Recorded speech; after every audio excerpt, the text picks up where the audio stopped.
Good afternoon and welcome to the Baptism Screening and Talkback.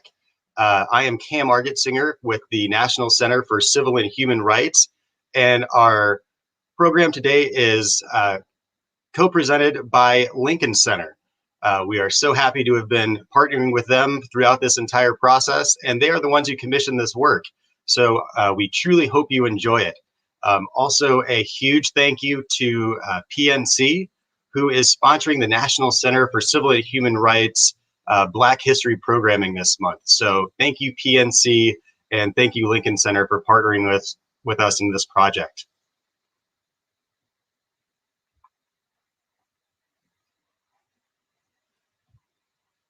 And just a quick friendly disclaimer, all comments of the moderators and guests of our programs represent the thoughts of each individual and do not necessarily represent an official position of the National Center for Civil and Human Rights. And it is my great honor to introduce you today, Ellen McGirt. Ellen is a senior editor at Fortune, where she established Race and the Culture Beat back in 2016. In addition to long-form magazine features, she writes Race Ahead, a regular column on race and inclusion to incorporate life and beyond. The column has received a New York Press Club Award for commentary, a National Headliner Award, and the Stephen Heller Prize for commentary from the AIGA. And with that, Ellen, welcome. Ellen, welcome. I'm sorry. It's so good to be here. Can you hear me and see me okay? You sound good and you look good. That's all I needed to hear. And thank you so much for that warm welcome. And thank you for everyone for being here. I am not the star today. We are in for a treat for your senses and your soul. We are about to watch The Baptism, the new iteration of the visual poem inspired by the legacies of civil rights leaders John Lewis and C.T. Vivian, created by award-winning poet and artist Carl Hancock Rux, who is here with us today, and we're going to meet him later. Directed by visual artist Carrie Weems, now featuring a brand new score by Grammy nominee Michelle Ndegeocello. Pardon me. This version of the visual poem was released by Lincoln Center for the Performing Arts earlier this month, as Cam mentioned. And one of the clear blessings of this troubled time is that we get to watch it together. This is the gift from the National Center for Civil and Human Rights, PNTWC as well, who have thrown this party, but also to all of you who are checking in today. You're going to hear Carl share rhetoric that meets that of his two inspirations, and a deeply reassuring context that we need more than ever, that death is another stage of life, the truth about the flowers that bloom in the spring, and that when conditions are sufficient, things will manifest. When they are not, things withdraw. And we never die, we transition, grace upon grace upon grace. This moment and this film and this artwork reminds us of the work civil rights has always been about being together, being reborn in community, building bridges and bearing witness to the hard, the soft, the real, the true, the work. In this time when we have been physically disconnected for so long and spiritually disconnected for even longer, taking these few minutes to be immersed in an art piece that reflects the collaborative essence of this moment feels like food for the soul. So everyone out there, just put everything on pause and let it all flow through you. When we get back, we can talk to Carl about anything that's on his mind and also yours. Enjoy.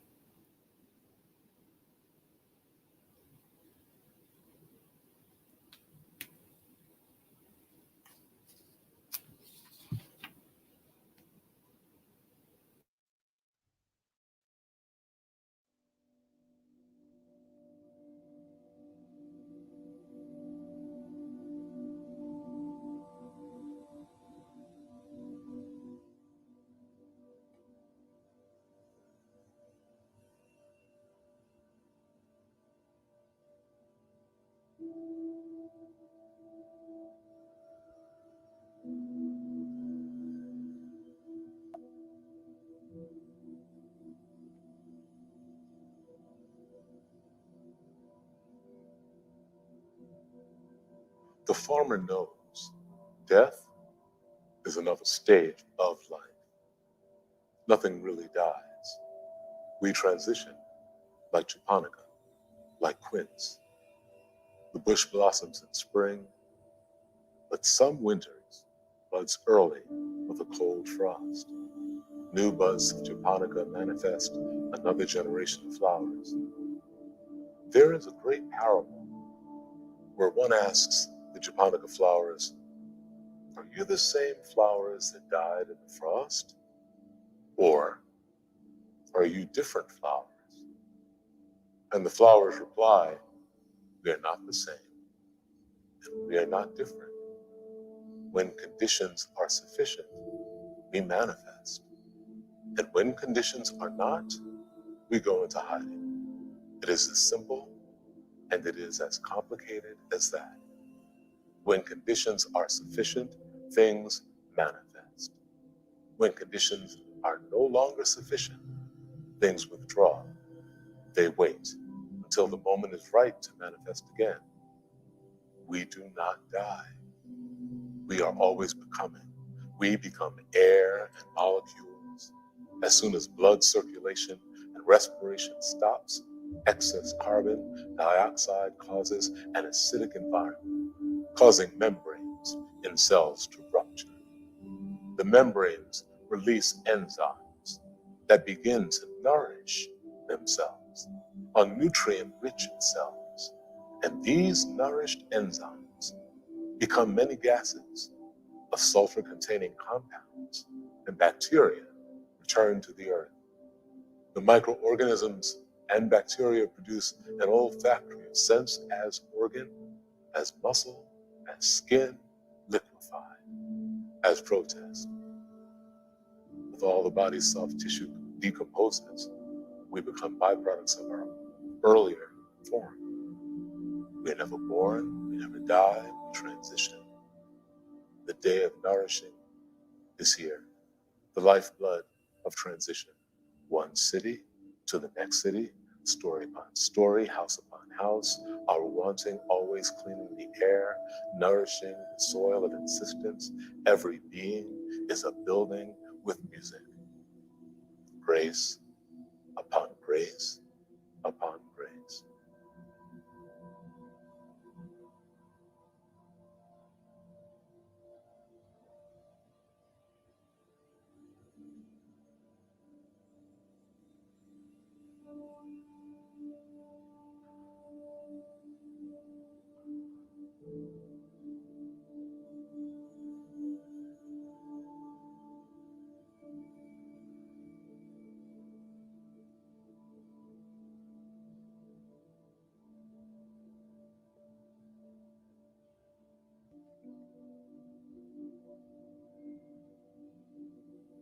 And now both hands baptized in blood.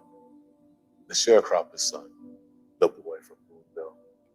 The first shall go, last shall come. Age comes, the body withers. Truth comes as itself, a dissembling of the thing, an entity of narrow precincts. Truth opens among ventured things, of blood, imperfect light, excluding loneliness, finding company. Tenant farmers know about hands in soil and water on earth, know the lifespan of crops and what ice herds hanging over an attic window means to the sky and all its balconies, vis-a-vis a higher place, a terrace, another room above, taking form, catching hold of the torch glow. I am not me, I am watching me, realized as two tall shadows sinking into the hardened earth. Not even the slightest trace of blue dust will tell of the descent of man. Our hours pass into the dim light of half-eaten moons, so long a journey, yet brief. After due time, we return again, if we nurture that which we have planted with great concentration, as a witness opposing honor. Farmers know the moisture of a night coat, quilted wet against translucent soil, the constant swelling of hands and feet, followed by complete consciousness. Planters, planting, plant. Builders build, build. Take a knee and baptize, imploring succor from the breast of God for a voice, a tongue, a language, a means of articulation. This soil, this civility, this right of man must be guarded until we die and are birthed again. This proclamation belongs to our walking and our wondering. Walk, walker, walk. Sing, singers, sing, even when the roads are bad and the bridges are blocked and the city's gates locked against us. Be quick with your questions and slow with your answers as you approach the tilling of this field. You are its caretaker, inheriting an old Masonic hymn of migrants who compel thoughts. Fear not jail, nor knife, nor noose, because we are not alone in this music. It is an andantino, sung with four wind instruments and blues. It is a flute, an oboe, a horn, a bassoon, all manner of stringed instruments coming from within our throats and the sound we produce. Cavatina for the mother of the dead lost to a mirror, cloaked in darkness and impenetrable misery.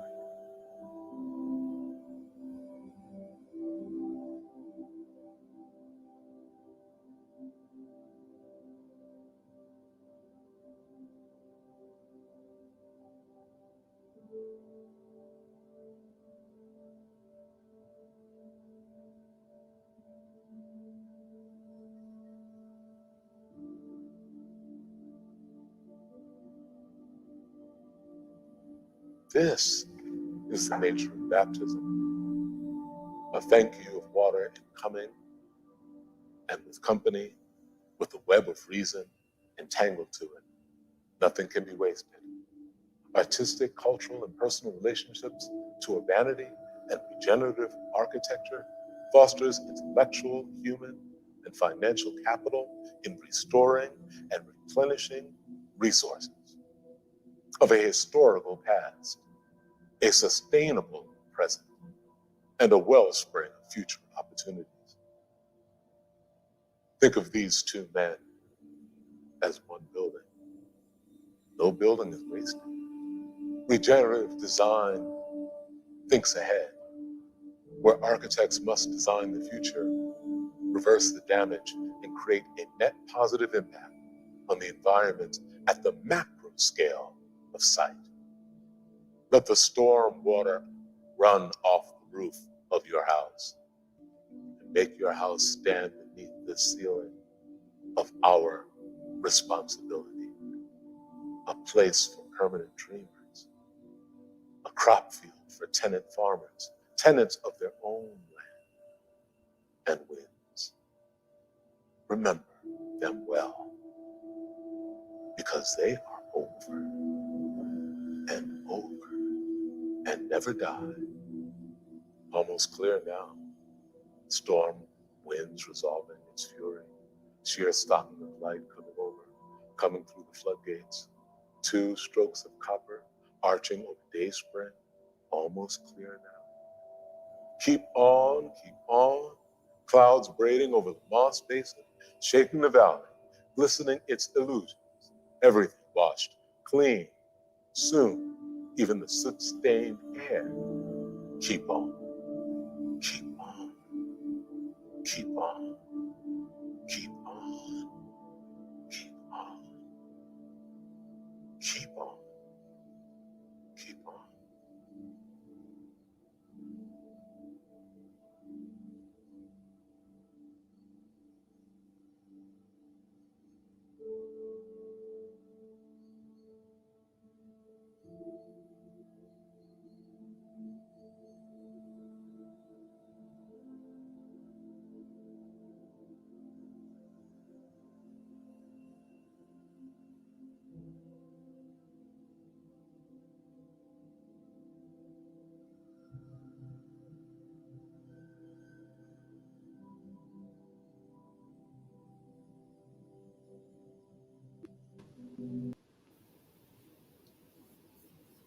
It's the third time I've seen it, and I managed to mostly get through it without weeping.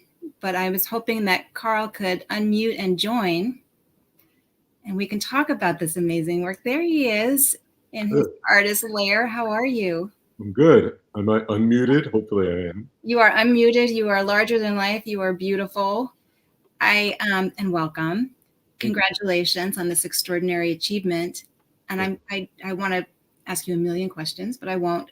I want to just, before we begin, just touch on some of your extraordinary career.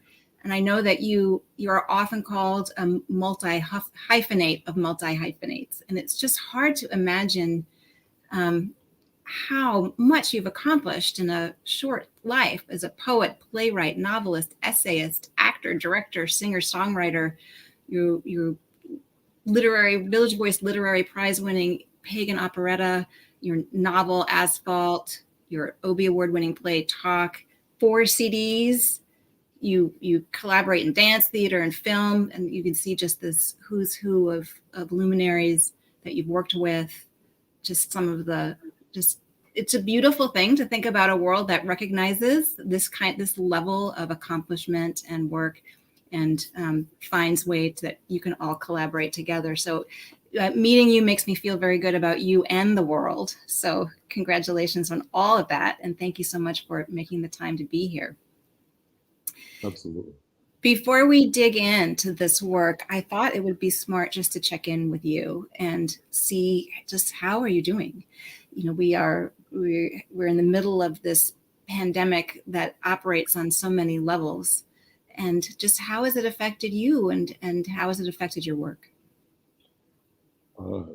I'm surviving, like I think most Americans are trying to do. Certainly, there are degrees of feeling loneliness or degrees of feeling isolated, cut off from your own community, cut off from the people who create your family and your social system, as well as your proactive system. Yeah. Right. But I've learned that there's a way to be connected to people without being in their physical space. And, that is simply just about concentrating on them and talking to them and doing what we're doing right now, or having phone conversations, or having Zoom meetings, or emailing, or writing. I have to be honest. I think of this moment in my life as a gift. I know what the pandemic has meant to a lot of people. I know that there are many people who have been lost, and it's a very painful thing to think about. And I certainly feel like I owe some responsibility to the people who have lost others and who are losing others and who will lose others, to make this a productive moment in my life. That makes a lot of sense. I'm moved by the idea that it's a productivity that's not just born out of trauma, but born out of the need to connect. That's right. And it's not the first time that I've experienced in my lifetime. I mean, I was very young when I came of age during an AIDS crisis, and lost my brother. And I remember the fear. I remember, the social constructs that were created around, that disease. I remember how people were treating people. And then I remember having to become an advocate for my brother, and having to understand something about hospitals, and having to understand something about the hospital system, and having to understand something about the social system, and having to understand something about the homeless system, and having to understand who was available to help me help him. And so this is not it's not the first time that in my lifetime that I've experienced this. There's a woman who I count as a great mentor, and I have many, but there's a great mentor of mine, Lori Carlos, who's no longer with us physically. She was the one of the original members of the Color Girls, and Ntozake Shange's The Color Girls, yes? And she was just around the time that Trump was voted in. She was in the hospital dying of cancer. And she was, as one is, going through all the pains and things and the drugs that your body is that's wreaking havoc on your body at that time. She somehow managed to call me, which is really crazy. And she was a little, one might say, hallucinatory in a way. One might think that she was hallucinatory, but actually she was quite lucid. She was clear. And she called me. I picked up the phone and I said, "Hey, hi, Lori." And she said, and she, is without knowing or without having had the discussion, it's almost as if she knew that I had become a little obsessed with what was happening in this country, what was happening on CNN, watching the news constantly. And she just said, all these faces, all these faces, all these faces, they've been here before. They've been here. I saw them in my time. They've been here. They've said these things. They've done these things. And people have died and died and died and died. Do your work, Carl. Do your work. And she died. And that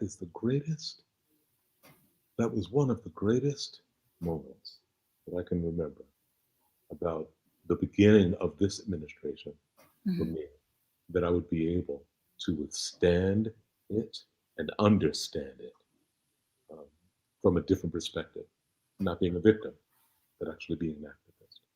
And we should talk more about that context here, but I do want to ask you about the baptism and how you came to be inspired by specific elements of John, and I'm wearing my t-shirt today, my John Lewis and C.T. Vivian, and how you made the choices that you did to weave them into this work. That story that you just told about Lori is clearly referenced in this piece, in the seasons, in the manifesting, in the withdrawing, and that the flowers are not the same. We are something different. This is part of the journey that we're on. So could you just talk a little bit about how you put this together? When Lincoln Center asked me to write a poem in tribute to John Lewis and C.T. Vivian, the first feeling, of course, I've had was honor. I felt honored to be asked. And then I accepted that challenge, and then I thought about it very carefully. What is it to write a poem about these two men? I like to think about the DNA of people. I like to think about their lifespans and what they experienced, what they said, what they did. But I know that a poem is not a biography. A poem is not that. A poem actually reaches at something else. It reaches at the core of their humanity and their spirituality, if you can do that. And so that's what I wanted to do. I wanted to reach toward the spirituality and humanity of these two men. I thought about John Lewis as a farmer's son. It's something he talked about endlessly. And I looked at all those photographs of him, 23 years old, in his overalls. A young man from the South who had not been to college necessarily. Who had not been around politicians, who had not been around intellectual speakers, but knew that this was a moment of social justice that he needed to belong to and that he needed to be at the forefront of. I thought about C.T. Vivian as well, and there's a book about him and about how his mother decided when he was born, or when he was very young in Boonsville, that she was going to remove him from where he was, that they would leave. This is during that time of the Great Migration, when many African Americans were leaving the South, and they would relocate to Chicago. And I thought, that's amazing. She rescued her son because she knew that he would not survive in the environment in which he was born. But if she transplanted him, perhaps he might have a chance. Somehow all of those thoughts, one thought leads to another, all of those thoughts connected me to the earth, connected me to flowers, connected me to architecture, connected me to how we plant and how we build. So that's really what I did. And what was it like collaborating with Carrie May, who I believe is a friend of yours? Carrie's a wonderful friend of mine. We've been working together forever, and I love her to death. And it's easy when you're working with someone who you love and who you respect and who you revere in such a great way. I was asked by Lincoln Center to write this poem, and that was actually the only invite that I had from Lincoln Center first. And then I had a thought, which was, let's do something more than me writing a poem and giving it to you on paper or whatever. Why don't we film this? Why don't we make this sort of an artistic project? And they were like, yes. And so I was like, okay, can I call Carrie May Weems? And they were like, yes. And then I was like, they were like, I was like, yes, I think she was. So I called Carrie, and she said yes, without hesitation, without really knowing, without having to be coaxed or primed. She just said yes, and it was as simple as that, and as easy as that. And so we went into the theater that I'm a co-artistic director of, Nabu Mines, with my sound team and her lighting team and her film team. I had written my text. She had plotted out what she wanted already, where I was going to be.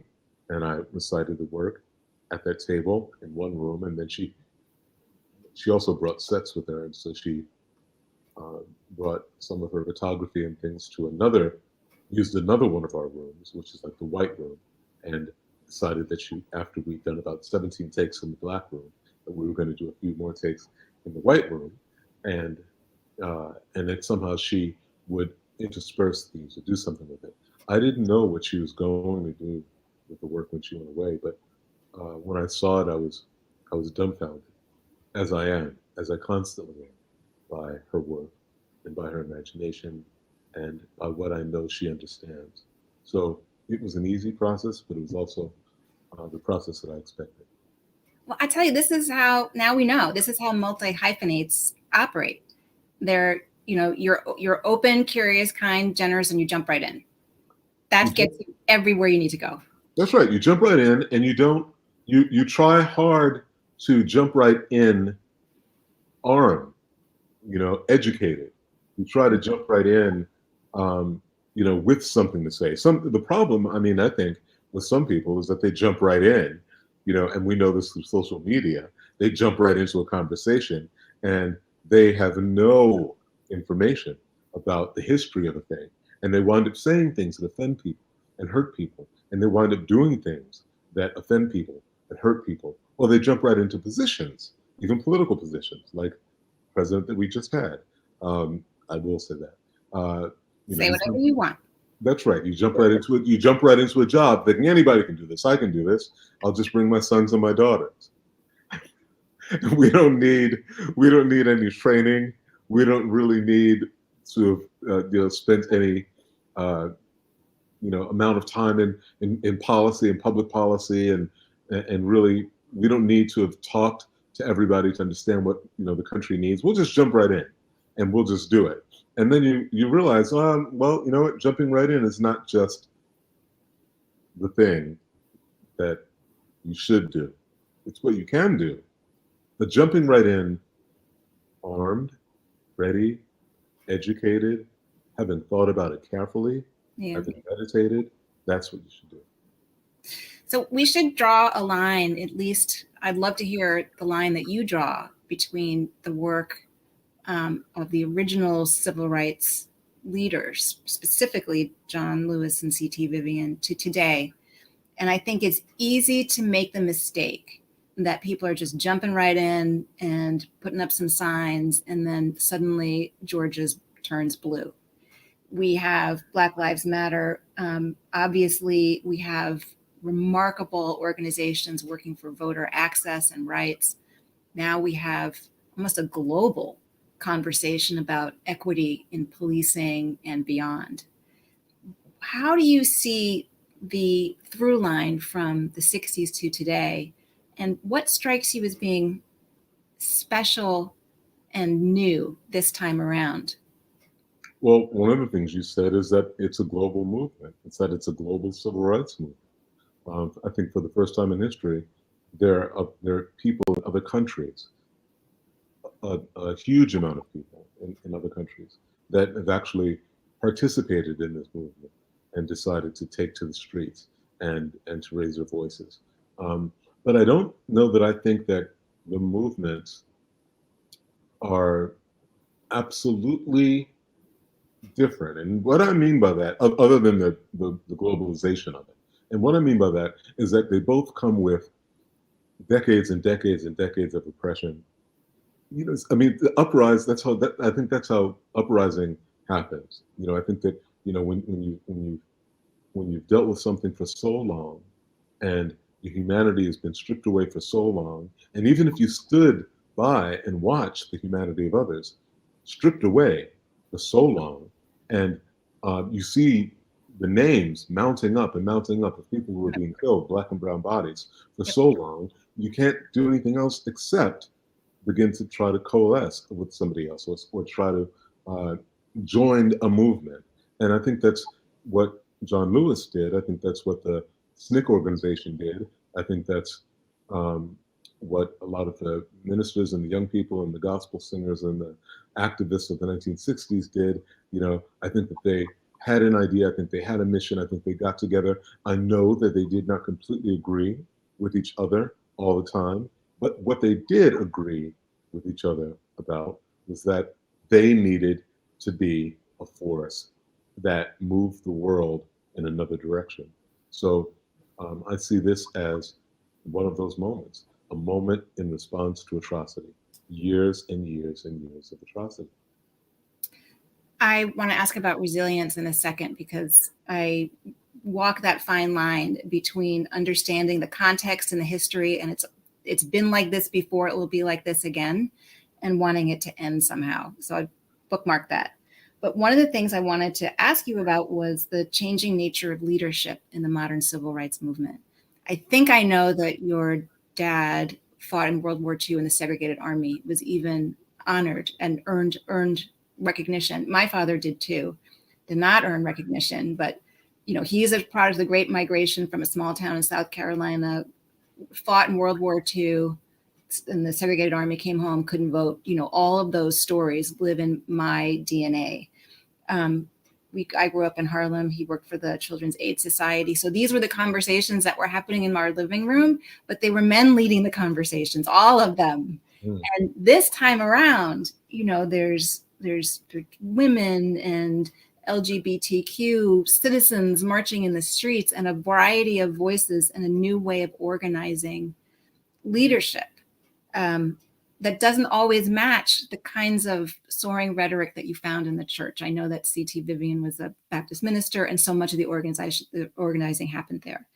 What do you make of that shift? And do you think that this is something that that we can build on, that this is a new moment? I mean, well, one of the things I can say is that regardless of the misogyny and regardless of the homophobia that existed in those movements, even in the 1960s, because it did exist, and we are very clear about that, the movement, the struggle would not have happened without the tremendous efforts of some amazing women, and it wouldn't have happened without the efforts of some amazing people who might be considered LGBTQIA. And so, you know, from Bayard Rustin and on. I mean, so we do know that these people did participate and were really strong in that movement. But of course, they were relegated to the back. You know, they were not. You know, James Baldwin. I mean, even not being relegated to the back, because you can't really relegate James Baldwin to the back of any place or any room or any time or any period. You know, but it's they were part of that community as well, and always have been, and always will be. because they were also experiencing the same injustices. So regardless of the inequities, I think that we were experiencing during that time, which is to make the civil rights movement a male-dominated movement that really didn't give women the opportunity to speak much or to plan much or didn't give them the credit that they deserved for the work that they were doing, or just simply asked them to be secretaries or whatever, or the people who were asked to participate but just stand in the back somewhere like Bayard Rustin was because he was gay. Yeah. Except but we do know that he was so instrumental in being a modus operandi for Martin Luther King, and we know that he pretty much spearheaded that movement in so many ways, and just did it without the recognition that other people, other men received. My father, like your father, you're right. My father fought in World War II, and this is my adoptive father. And the gift that I think I have from having been adopted by this man is that he was born in 1915, and his wife was born in 1923. Mm. They were both born and raised in Harlem, and so they never had children. So when they adopted me, they were already older people. They were middle-aged people, and who had no thoughts necessarily of raising a child. And what happened for the rest of those years was, it was a learning curve, a learning opportunity for both of us. He couldn't help but talk to me. He finally had someone, a little boy that he could talk to about the war. And we had one of the worst jobs that you can imagine in World War II. He was a runner. I don't know what the formal word is, but I know that basically when people were shot or killed in the battlefield, because there was segregation during World War II, his job, what they would do is they would send the Negroes, excuse me for using that word, but that's what he would, they would send the Negroes out to collect the bodies or the people who had been named without arms and bring them back and retrieve them, back to the front. So imagine that this is your job during the war. In France, he did this. In Japan, he did this. I mean, on and on. In Algeria, he did this. He did this all over. I mean, they couldn't help but give him a medal for all the lives that he had saved because he, had done a job that nobody wants and survived it and still and done it without the credit that he certainly deserved for doing it. My mother, I think, reminded me that there have always been civil rights movements, and that they should all be considered civil rights movements. That Harriet Tubman Harriet Tubman returning, escaping and returning to the South and, trying to bring people with her to the North itself was a civil rights movement, Right. A constant movement. That these things, have been going on and on and on for a long time. That John Brown, who was white, right, was engaged in that movement, though we didn't call it the civil rights movement. So I think that we're in another iteration of these movements, and we really have to study them and look back at them and understand them to know that we belong to a lineage of resistance and change. So it's so interesting that you say that, and it probably leads nicely to my resilience question, is that especially in my beat, which is inclusion and race and anti-racism at a systemic level, whether it's in government, or whether it's in corporate systems or education systems or military systems. I spend a lot of time on that, and my readers really feel that they are part of something. And I suppose that they feel that they're part of a civil rights movement. But one of the things that we do talk about is whatever room you're in, your executive suite, your board, your LinkedIn, when you think about the products on your store shelves, whatever metaphorical room you're in, your job as an anti-racist, as a person who's going to be part of something better, is to notice who's not there and then ask why. And the why is, to your point, is where you understand what the work that needs to be done lies. You can't just jump ahead. Well, Does that make sense? that makes sense. I mean, I think if you notice who's not there, then you notice who's not ready, and you notice who's also afraid, Yeah. and you notice who might not be on your side, or might not be on the side of the civil liberties that you want to enact.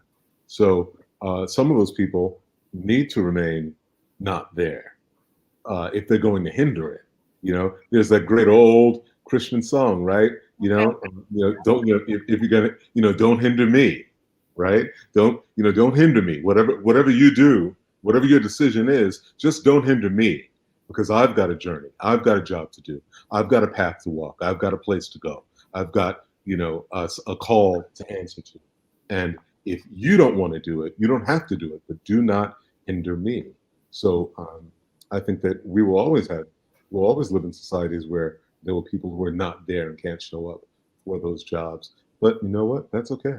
The people who are supposed to are there and can do enormous, as we know, enormous things in enormous times. So I'm going to keep an eye on the comments here to get some questions in. And while I do that, I want to talk about an iconic image that came from John Lewis late in his life that I did not see coming, and it has become a touchstone for me. And I even with my family, with my colleagues, when we're having a hard day, we do it. And it's like the John Lewis thing. Like all of a sudden, it's like in addition to this image, it's like, and the look on his face and his little leg would go out. And like, no matter how hard our day is, we're just like, we do the little John Lewis shuffle over the Zoom. And it's like, yes, Black joy. I was wondering, can you talk a little bit about Black joy and the role you think it plays in this movement? Well, thank you for asking that, because I think that we have to have some level of joy, Black joy, LGBTQIA joy, whatever, the oppression joy. We have to have a moment. We have to have moments where we're able to sing and we're able to dance and we're able to feel each other. There's a physical something that happens to us and a spiritual something that happens to us when we actually are experiencing joy, even in times of sorrow. And so I think that we become even more energized. And so it's it's not a joy that says I'm so joyful that Right. I'm afraid of the struggle to come, but it's a joy that says I'm ready for this movement and I'm okay, and I'm okay even dying today if I have to die today, and I'll die today laughing. I'll die today not laughing at this moment, or not dying. I will not die today laughing at the fact that perhaps maybe we might not win this fight. But I will die today with joy, knowing that I was on the right side of humanity. And so that's very important. And my friends who are, may or may not even consider themselves activists, but certainly are incredible artists, and many of them activists, have brought me so much joy throughout all of this. And we all need that. We all need to just laugh, smile, and get together and know that we're going to be all right, and keep going. I know, it's the humanizing moment, and also just to be happy in our bodies. Hortense Noble has a lovely comment here that she's enjoying listening and seeing the photos. And why am I tearing up? Why? And, I actually had to watch this several times to make sure I wouldn't come out of it sobbing. And I'm not sure I can name the feelings either. And since you made it and collaborated on it, and you had to weave those feelings and emotions into the piece, maybe you could help us understand what we may be feeling as we were listening to your words and watching you and watching the images. What primal stuff might have been coming up for us? When I filmed the baptism, my intention was that it would just be a poem and that I would recite it and we would send everybody home. I teared up too, and which is caught on camera. I teared up too. And the moment that I teared up was after I'd read the piece, and Carrie had not heard the piece. She came ready to do the job, but she had not heard the text. And after I'd read the work, I figured she'd say cut, and that we'd keep going. And she decided to lead me on this impromptu interview. And, she just asked me from off camera, what is your connection, Carl, to civil rights? What is your connection to John Lewis? What is your connection to C.T. Vivian? And I began to talk about my brother. I began to talk about that moment, during the AIDS crisis. I began to talk about um, watching my brother's body wither and die in a hospital bed, um, with no attendance, no attendance, Yeah. because they, because people were afraid of the disease that was ravaging into his body, and the people who were just not interested really, because of the stigma, that belonged to the disease that was ravaging his body. And I decided in those moments that I wouldn't allow myself to be afraid of the disease or afraid of the stigma or afraid of any of it, because all I knew as a young man was I love my brother, and I'm going to help my brother either live or I'm going to bury him with dignity. And so, and that's what I did. And so the tears that welled up in me were actually memories. It was memories of of the wellspring of what this all comes from, right? The wellspring of and even if it's not someone in the family, the wellspring of watching the news nightly and seeing that someone else was shot today, and there was another kid who was shot today, and there was another child who was shot by the police, and there was another man who was shot, and there was another woman who was shot, and there was another woman who was shot by the police, and the police got off, and the police got off, and the police got off, and the police got off. And and you try to keep going, and you meet your friends for dinner, and you meet your friends to go to the movies, and you try to live your life, and another child gets shot and gets shot and gets shot. And at some point you just really almost break down to the point. You break down to the point of saying, I've had enough. I've had enough. So I think that the tears people experience when they experience baptism, they are experiencing the collective emotional response that they've always had long before I wrote this poem to an uneven universe. Mm. Yeah. Yeah. The truth rings the bell. It really does. It really does rock you. I have someone tracked me down on Twitter who's watching with a direct message. Very, very clever. And the question is about white allies. And you've talked a little bit about this earlier, about being ready for the work, about making sure that you're not hindering anybody else. But to their point, privately, the truth is we do need people to work together. Like just sort of my early remarks about the hard, the soft, the ugly, the true, trying to do this together. And everything is more connected. We can see and hear and touch each other constantly through social media, good and bad. And we have everybody's attention now. Sometimes that's a good thing. Sometimes we don't. The riot on January 6th made it pretty clear that there's some hard divisions right now. What is your best advice for anybody who's struggling to stay connected to the movement if it's not their natural language? And what is your best advice for people on the flip side to better help, not accommodate, I'm searching for the right word, but to better create connections with people who are new, particularly if they're white or otherwise majority culture? I think that we always have to recognize that no man is an island, that no man exists by himself, that no man experiences the world or life or death by himself, that we are all human, and we all come into this world, we live, and we have a certain amount of time to be here, and then we're gone. If we can just tap into that, Yeah. then we are beginning to tap into community, and we are beginning to tap into our allies and trying to find out who our allies are. Our allies are other people, and then of course it gets more complicated. Of course, it gets into as you said, it gets more complicated. What are your thoughts? What are my thoughts? Nobody has nobody nobody no. There's no single person who believes we should be free.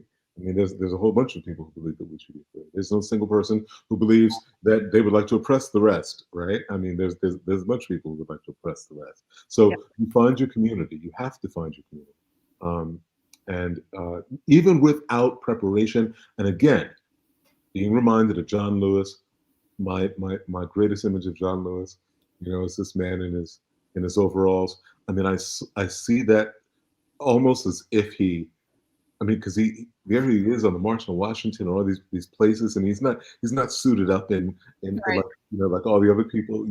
He's this 23. That's the other thing. That he was a 23-year-old man who spoke to thousands of people at the March on Washington.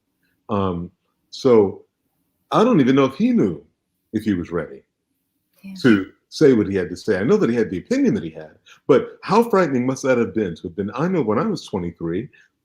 In fact, I'll tell you quite honestly, when I was 22 or 23, the first time I had to do public speaking in school or something, I think I fainted. Because it was just like a class of about 10 people. But to have done it in front of thousands of people, you stand up for your job, you stand up for this moment, and you realize that out there are people who are on your side, and that this moment in history has to be on your side, and that something greater is also on your side as well. So you don't have to have the language. You just have to join the movement and the struggle. That's inspiring. And I knew from watching the documentary that his sisters were super surprised to see him speaking in front of all those people, his older sisters. Some of the greatest activists are people who, their families would never have thought, that they would be on the forefront or on the front line. Another one of my mentors, Dr. Bernice Johnson Regan, always says that when she was a part of the Freedom Singers, she remembered that the sheriff and all these white police officers had burst into a church meeting because they wanted to arrest the people in that meeting who they thought were stirring up trouble, the insurgents in a way. And the church continued to have their service. They continued to sing their songs. And they didn't move and they didn't budge and they didn't allow fear to create havoc. They stayed where they were and they sang. And she says that at that moment, she had never heard her voice before. She'd been a singer, but she had never truly heard her voice the way it sounded that day in opposition, to something that was about to really threaten her life and the life of her family. And that voice is a voice that she continued through for the rest of her life, to become an anthropologist, to become an activist, to stand up and be counted even from a young teenager, and to figure it out. So we all have this ability. That is amazing. Davin Larson has a wonderful question that I've been dying to ask you too, that you are clearly a multi-hyphenate artist, but do you gravitate to one genre particularly, or do your creative works usually just lean to interdisciplinary works and you go where you go? Well, I mean, I consider myself to be a writer, and I think that I take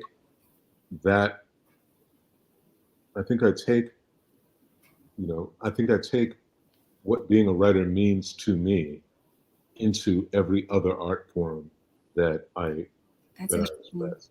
Right. So I think I'm a writer first, even when I sing. I'm a writer first when I'm writing poetry. I'm a writer first, even when I'm acting. I'm a writer first when I'm directing. I'm a writer first, when I'm being an activist in a way.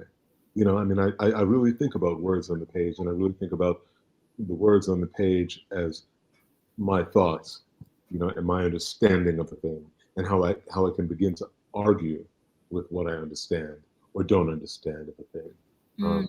I actually really used to hate being a public speaker or being someone who would be asked to speak impromptu, because I used to think, that I wasn't a very good public speaker at all. And that's probably, I should say, a little bit of that came from the fact that I stuttered a little bit as a kid, and also that I had a deep voice when I was very young. Even when I was 11, the kids used to make fun of me. So there was always this. When I was 11 years old, there was always this thing. This booming voice coming out of his little kid. Right. There's always this thing called his voice, and so I used to just be quiet. I was quiet because I didn't want anybody to laugh at me. And then, but my real relationship became to the words that I was able to put down on paper for myself, and so I approach everything that I do as a writer. Well, and it's just such a beautiful image of like thinking about you inside your head, making the case, making the argument, refining what you want to say. So it's such I'm an introvert. It's such an introvert's way of processing. And then it doesn't necessarily come out fully formed, but it comes out better than the mess in your head. That's right. That's right. You know, so, there's a on the I'm sorry to cut you off. I was just going to say on the flip side of that, there's another, if you don't mind me saying, because I say it a lot, but there's another great Dr. Benish Johnson-Regan quote that also speaks to this, which is, there comes a time in your life when you discover an emptiness. You have no thought. Oops, are you still there? Can you hear me? Are you still there? I'm back. Oh, you're there. Okay, great. I miss. Great. You're not gonna, whatever universe, you're not gonna cut me off on that. So here's the statement. It comes from Bernie Johnson-Regan. It says, there comes a time in your life when you discover an emptiness. You've had no thought of yourself as being empty, and you've been operating as if you were not. But it's there, this emptiness. And when you discover that emptiness, nothing hurts more than discovering that emptiness, except your yearning to be full. And that's when, for the first time in your life and the first time with your life, you search for a tongue, a language, a means of articulation. So this voice that I have now, this voice that she developed, this voice that even the world has developed on the side of justice, is really about discovering an emptiness. Comes through the pain of discovering an emptiness and knowing that we can no longer live with this pain. And that's the resilience piece I was looking for. That with that awareness comes the quest for relief, comes the connection and joy, comes knowing that whatever comes next, it's partly the way that it's always been, but it's a new moment to have a new impact. Absolutely right. All right, we got a minute left, and Rosie Marinelli has a wonderful, absolutely perfect ending question. And what role do the arts play in civil rights struggles today? The answer is, and they're essential, and you must fund everything immediately. Absolutely. And one of the things, I mean, in 1,000 ways, I think they play the same roles that they played in the civil rights movement of the 1960s. I'll let me say that, or even of the 1920s. I'll definitely say that. I unfortunately don't know anything about the civil rights movement during the transatlantic slave movement, but in terms, because there's so much unrecorded, things that happened, right? There are songs that may not have been passed down, or art that was not given to us, or words or poems probably that we did not receive and that we don't have. Some we have, but not enough. But in the recorded moments of civil rights and human liberties, I can look at just the words "Black Lives Matter" being painted in front of the Billie Holiday Theater in Brooklyn, and then of course being painted on the streets of New York, and then being painted all around the nation by artists, and it being this beautiful artistic thing, these yellow and black letters, right? That so carefully and beautifully constructed, and then people coming together in costumes and outfits to stand on those letters and put their fists up and to be photographed on those letters. I mean, that is one of the kinds of art that came out of this movement, that came out of the struggle. Certainly there's music. Not enough, I think, or rather not enough music that enters into the mainstream, I think, has come out of this particular struggle. But however, this movement was inspired by a music that preceded it, which certainly was a hip hop music, in my opinion. Yes. So there was already a dissidence. There was already people who were speaking about things, speaking about injustices, and they were doing it in popular music and in popular culture before we had formed the musical, before we got the memo. Yeah, that is the perfect place to end. Carl, thank you so very much for making this time with us today. This was really a treat. And next time, invite us back, and I want a tour of your home, because it looks like there's all this inspiring stuff everywhere, and I'm dying to see it. Yeah, lots of books, definitely. Absolutely. All right. And good luck with what comes next for you. And I'm sure we'll follow you on the socials. I know you're busy on Instagram, and make sure that we all know what's coming next for you.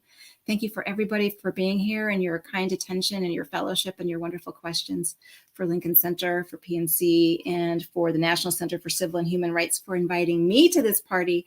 And I'm going to throw it back to Cam for his final goodbyes. Thank you both so much for being here today. That was a wonderful conversation. And again, just thank you for taking the time to really share of yourself. It was incredibly meaningful, and it was a wonderful time. Thank you, everyone who tuned in. We truly appreciate it, and we hope that you come and visit us again soon for another program. Have a wonderful day, everyone.